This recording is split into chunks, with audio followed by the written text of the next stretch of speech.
রাসূলের পায়ের সাথে জুতা একেবারে লেগে গেছে, আর জুতা ছাড়ে না, আর জুতা ছাড়ে না। হযরত যায়েদ রাদিয়াল্লাহু তাআলা আনহু যখন জুতাগুলো টান দেয়, রাসূল দেখে বলে, যায়েদ রে, তুই আমার জুতাটা আর টান দিস না, আমার জুতাটা আর টান দিস না, আমার কলিজাটা বের হইতে আসলে, ও যায়েদ রে, তুই আমার জুতা ধরে টানিস না। মুসলমান ভাইরা রে আমার, এই যে দেখেন রাসূল যে কষ্ট করেছেন, এটা আমাদের জন্য এক পর্যায়ে যখন এরকম কষ্ট সহ্য করে সরার পরে আল্লাহ পাকের বন্ধু হলো প্রিয় নবী, আমাদের আল্লাহর বন্ধুর নাম কি? মুহাম্মাদুর রাসূলুল্লাহ। সকলে বলেন সাল্লাল্লাহু আলাইহি ওয়াসাল্লাম।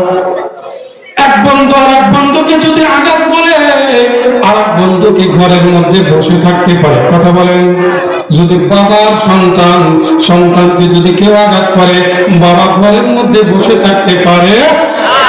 কেউ বসে থাকতে পারে না। তো আমার আল্লাহর বন্ধু হলো আমাদের নবী মুহাম্মদুর রাসূলুল্লাহ সাল্লাল্লাহু আলাইহি ওয়াসাল্লাম। তার নবীকে যখন আঘাত করেছে, আমার আল্লাহর কি সহ্য হয়েছে? আল্লাহ পাক রব্বুল আলামিন জিবরাইলকে পাঠাইলো, যাও জিবরাইল, দেখো আমার প্রিয় নবীকে মেরে কি করেছে। যাওয়ার পরে বলে, যাও গিয়ে আমার নবী যে আদেশ করবে তোমরা সেই আদেশটাই মানবা।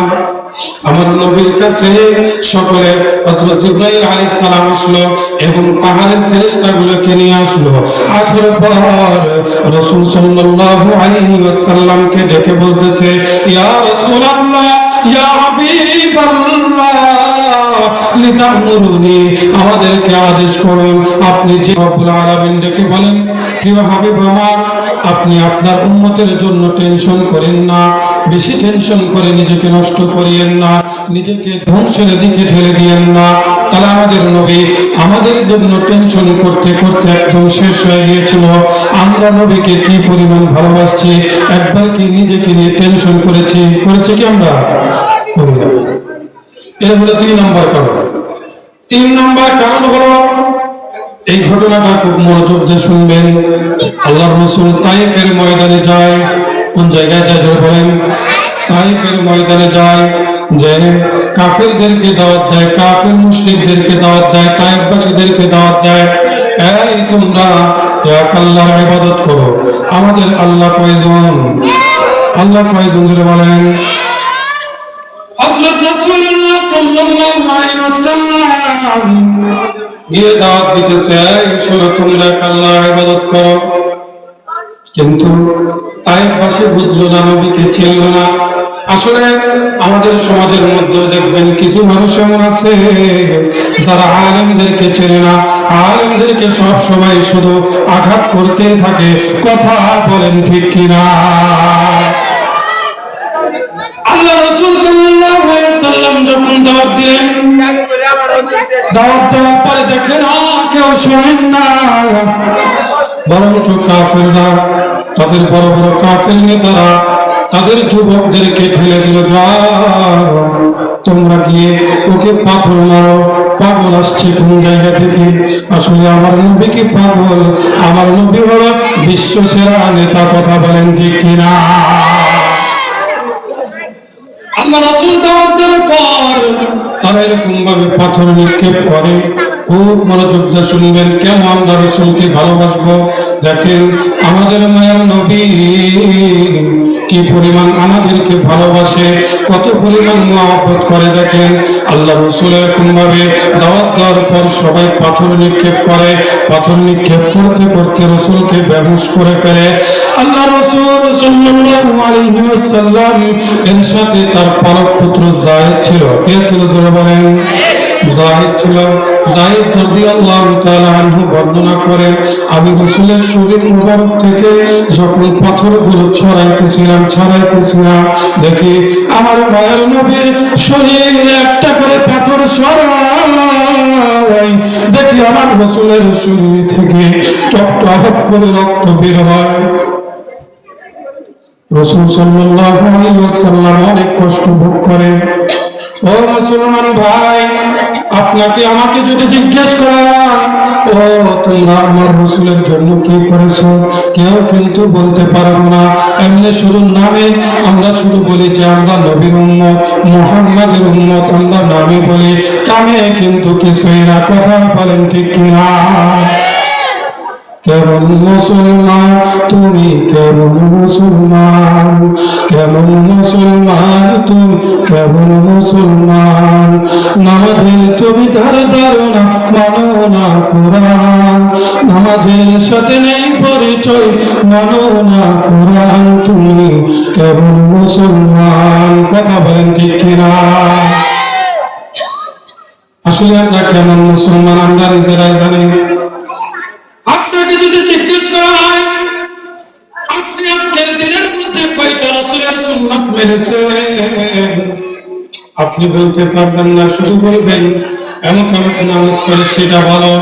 এই রাস্তা দিয়ে যখন চলেন তখন লা ইলাহা ইল্লাল্লাহ বলা, উপরে ওঠার সময় আল্লাহু আকবার বলা, নিচে নামার সময় সুবহানাল্লাহ বলা।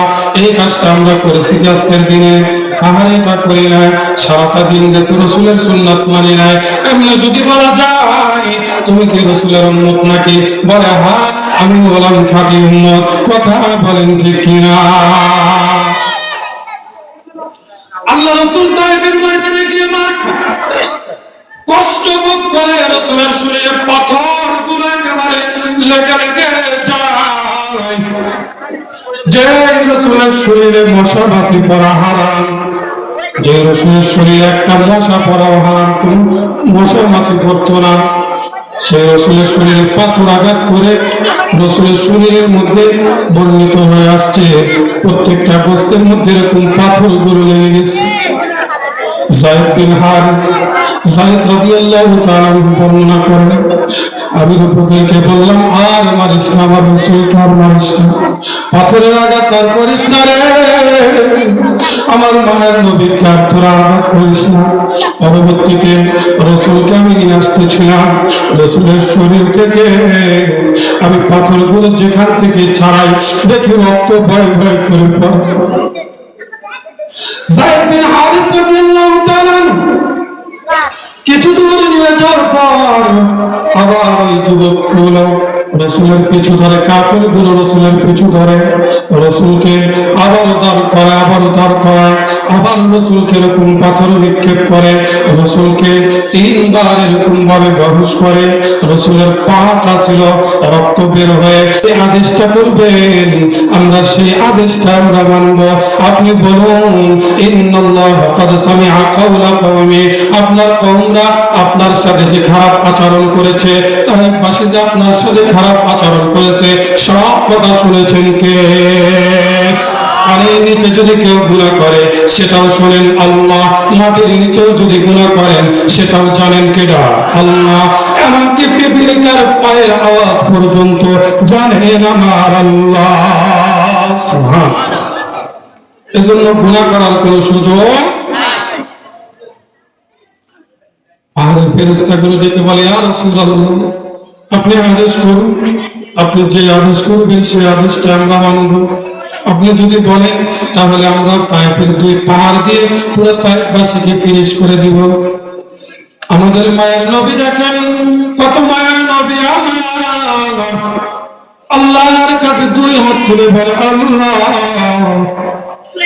ও গো আল্লাহ, তুমি এই কাজটা করিও না আল্লাহ, তুমি তায়েফবাসীদেরকে ধ্বংস করিও না। কারণ এমন হতে পারে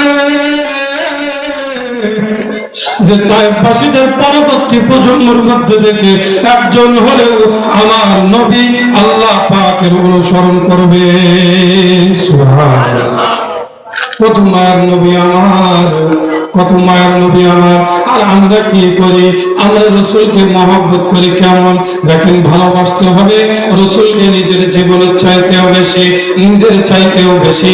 আল্লাহ রাসূল সহিহ বুখারীর মধ্যে একটি হাদিস আছে, একবার আল্লাহ রাসূল সাল্লাল্লাহু আলাইহি ওয়াসাল্লাম ওমর রাদিয়াল্লাহু তাআলা আনহুর হাত ধরছে, ওয়া আখিযুন বিয়াদি ওমর ইবনে খাত্তাব রাদিয়াল্লাহু তাআলা আনহু, ওমরের হাত ধরছে।